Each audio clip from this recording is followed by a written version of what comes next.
Hello बच्चों, आज एक बहुत अच्छा क्वेश्चन क्वाड्रेटिक इक्वेशन का हम लोग लेके आए हैं आपके लिए और ये बेस क्वेश्चंस हैं, इसलिए इस पर अच्छे से ध्यान देना बच्चा। Let alpha and beta be the roots of the equation p x square plus q x minus r equal to zero. पहले क्वेश्चन को समझना सीखो। बहुत बच्चे क्या करते हैं, रेंडमली सॉल्व करने लगते हैं या सॉल्यूशन देख लेते हैं और बोलते हैं सर कर लिया मैंने।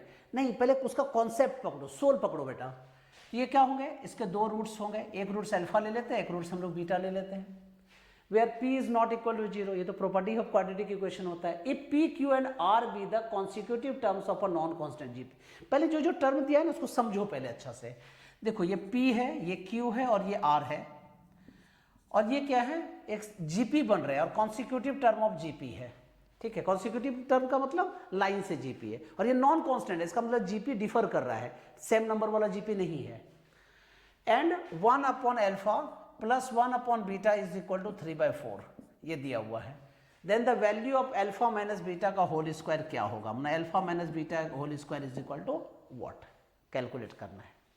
तो पहले समझो, पी क्यू आर हमारा जीपी है, तो अगर फर्स्ट टर्म हम लोग पी को लेट कर लेते हैं कि ये कैपिटल ए है, तो बताइए सेकेंड टर्म इसका क्या होगा, तो capital A into common ratio A R. इसका थर्ड टर्म क्या होगा, capital A into capital R square. यहां तक क्लियर है। अब ये पी क्यू आर जो है ये दिया हुआ है, इसको अगर मैं यहां पे सब्स्टिट्यूट कर दूं p x square plus q x minus r equal to zero में, तो क्या बन जाएगा, ये a into x square plus a r into x minus a into r square is equal to zero. Yes और no. इसमें common ले लेते हैं, ए कॉमन लेके और जीरो के साइड लेके चले जाते हैं तो वो जीरो हो जाएगा। तो क्या लिखेंगे यहाँ पे, x square plus r x minus r square is equal to zero. अब इसके दो रूट्स थे अल्फा बीटा और हमने वैल्यू सब्स्टिट्यूट कर दिया, तो इसके भी दो ही रूट्स होंगे और वो दोनों रूट्स कौन कौन होंगे, अल्फा एंड बीटा ही होंगे भाई, कोई चेंज तो आएगा नहीं। अब ये जो क्वाड्रेटिक इक्वेशन है इसमें alpha plus beta is equal to क्या होगा बच्चा बताओ, minus B upon A minus are upon 1 तो minus are. Alpha into beta क्या होगा, सी अपॉन ए तो माइनस आर स्क्वायर। यहां तक क्लियर है।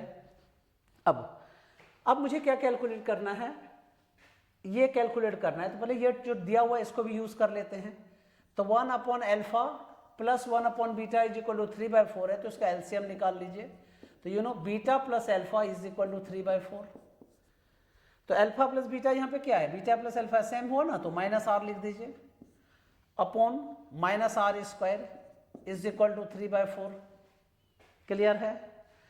Minus minus cut, r square cut, reciprocal कर दिए, तो आर इज इक्वल टू क्या हो गया 4/3। हमारे पास आर इज इक्वल टू 4/3 इसमें आ चुका है।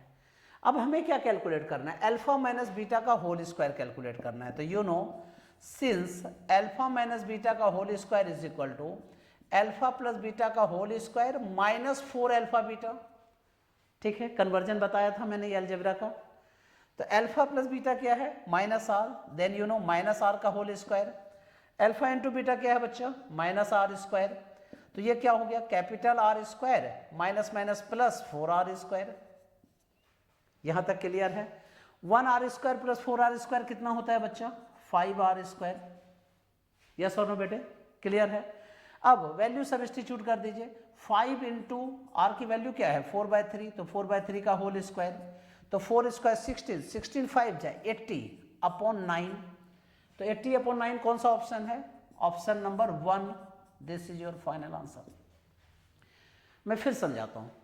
देखो मैथ्स बहुत डिफिकल्ट नहीं होता है, मैथ्स का अप्रोच बड़ा मस्त होता है बच्चा, तो उसके अप्रोच को पहले पकड़ो। ये नहीं कि सर क्वेश्चन मैंने 50 कर लिए, मुझे आते कुछ भी नहीं है, सर 10 क्वेश्चन आते, नहीं। जितने क्वेश्चन आप प्रैक्टिस कर रहे हो तो वो क्वेश्चन आपको आने चाहिए, और बहुत क्वेश्चन प्रैक्टिस करने की जरूरत नहीं होती है।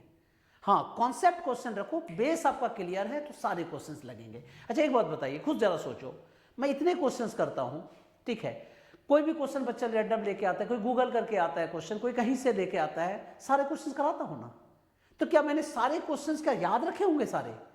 नहीं बेटा, मैंने बेस याद रखा है, कॉन्सेप्ट याद रखा है, अप्लाई करते हैं आंसर आ जाता है। ठीक है, तो गॉड ब्लेस यू बेटा। क्वेश्चन को सॉल्व कीजिए और लिख के हमेशा करना है। यस और नो।